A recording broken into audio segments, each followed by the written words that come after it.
Visando a temporada de 2026, alguns nomes começam a surgir no noticiário do Inter. Vamos falar sobre reforços para a próxima temporada e o começo das indicações do técnico Ramon Dias. Quero falar também sobre um titular da seleção brasileira que chama a atenção do Inter. E, obviamente, quero repercutir a rodada do Campeonato Brasileiro, que foi horrorosa para o Inter, que termina na porta do Z4. Eu te conto tudo isso depois da vinheta.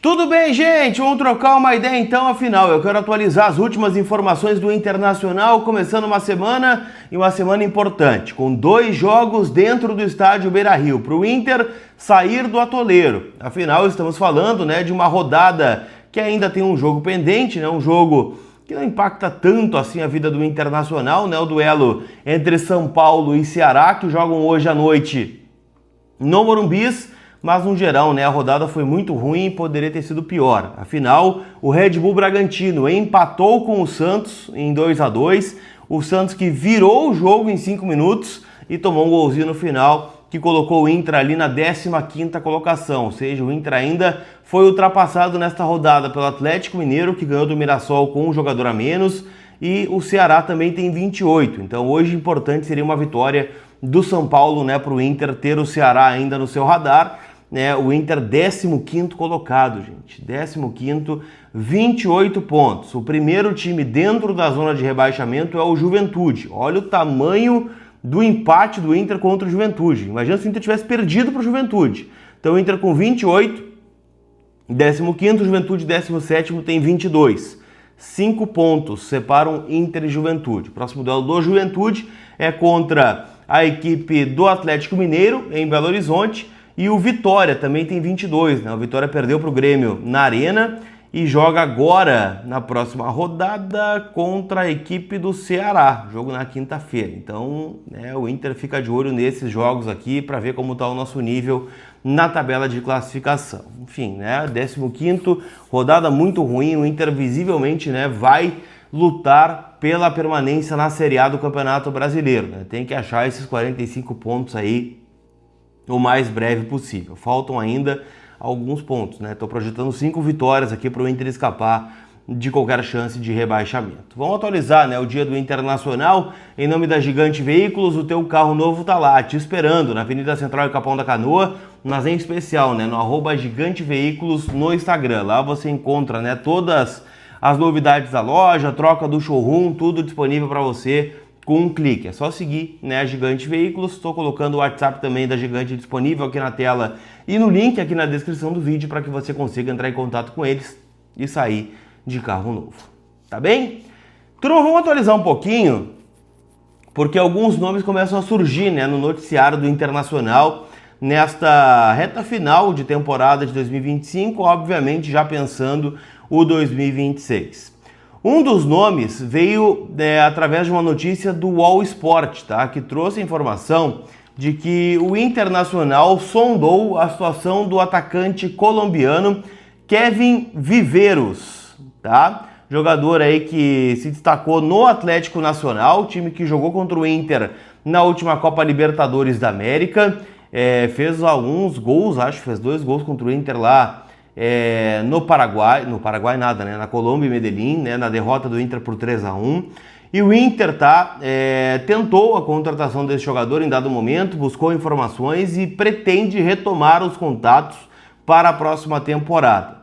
Só que tem um grande ponto aqui, O Kevin Viveiros, ele tá fazendo uma boa temporada no Atlético, O Atlético emendou uma sequência de vitórias aí com o Odair Hellmann e o Viveiros tem sido uma peça importante aí, Fez 2 gols na vitória de 3-2 do Atlético fora de casa contra a Chapecoense, fez gol contra o Atlético em Minas Gerais, vitória por 3-0, fez gol, na vitória contra o Botafogo de São Paulo, também fora de casa, por 3-1, e foi titular na vitória de 1-0 contra o Ferroviário. São 17 jogos do Viveiros pelo Atlético Paranaense, 8 gols e 1 assistência, Jogador de 25 anos. E o Viveiros, gente, ele foi a contratação mais cara da história do Atlético Paranaense, O Atlético pagou cerca de 5 milhões de dólares pelo jogador, cerca de 27 milhões e meio de reais. Ele assinou um contrato de 3 temporadas com o Furacão, que hoje estaria sendo promovido à Série A do Campeonato Brasileiro.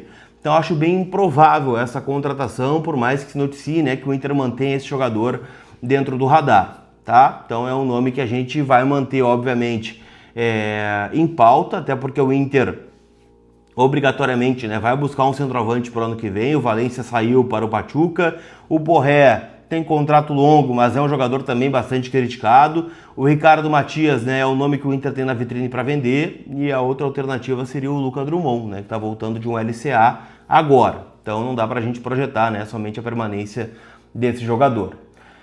E outro nome que surgiu é o do Matias Galarza, jogador argentino. Na verdade ele tem tripla nacionalidade, né? Ele é paraguaio, ele é paraguaio e boliviano, né? Eu falo que ele é argentino porque ele joga no River Plate, né? Fiz a confusão aqui, mas ele é paraguaio e também tem nacionalidade boliviana. Trabalhou, né, com o Ramon Dias no Vasco, né, da Gama em 2023, e neste momento está defendendo o River Plate. Ele foi contratado pelo River neste meio de ano, tá? Em julho de 2025.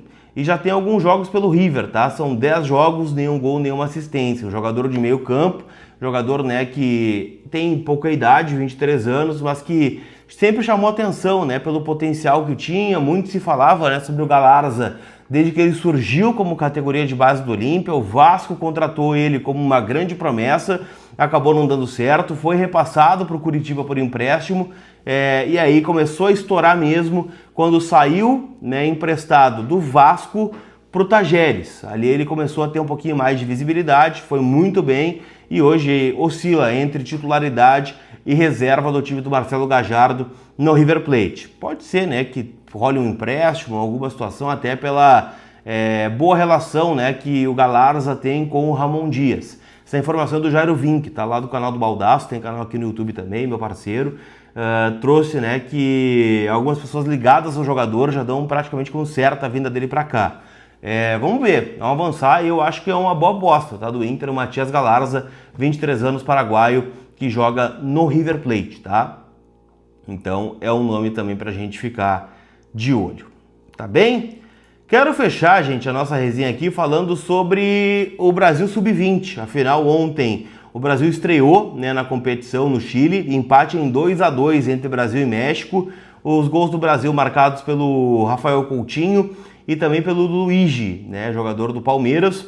O México, né, acabou também fazendo gols com o Figueroa e com o Diego Ochoa. Por que eu estou falando sobre esse jogo? Porque o Gustavo Prado foi titular, né, da equipe do Ramon Menezes, jogou aberto, né, pelo lado direito na maioria do tempo e acabou saindo, né, no segundo tempo para a entrada, né, do Wesley, né, que é ex-Corinthians e, se eu não estou enganado, está no Al Nassr, neste momento o time do Cristiano Ronaldo. Mas então, né, os gols da seleção, né, com alguma participação, Rafael Coutinho, né, joga no Palmeiras e o Luigi também, né? Então, 2 jogadores do Palmeiras fizeram os gols. Lembrando, né, que a seleção brasileira Sub-20 volta a campo agora contra a seleção marroquina na quarta-feira à noite, tá? Então o Prado jogou aí alguns minutos, teve uma boa participação, nada assim fora da curva, mas estamos falando de um jogador do Inter, titular da seleção brasileira Sub-20 no Mundial da categoria. Então é um nome que obviamente vem para a pauta, vem para o radar e vem, né, para o cenário como uma possível venda aí para a próxima janela.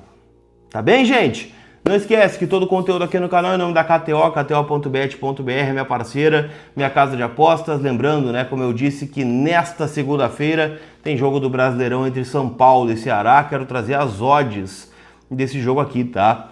O São Paulo está pagando 1,58, né, odd baixa, 6,10 a vitória do Ceará e o empatezinho pagando 3,70. Eu vou jogar nesse empate aqui, tá? Para quem gosta, tem o Odão, tá? Pro Ferreira dar mais de um chute e meio, ou seja, 2 chutes a gol, e o São Paulo vencer sem sofrer gol, 6,75. E para o Ceará, tem o Ceará vencer pelo menos um tempo e para mais de 3 chutes e meio no gol do Ceará, tá? O Ceará está a 4 bolas a gol do São Paulo, odd 5,50. Então é um palpite bom, né? Lá na KTO, kto.bet.br. Tá bom? Lembrando, casa proibida para menores de 18 anos, então jogue com responsabilidade. Tá certo? Aquele abraço, a gente se vê. Fui!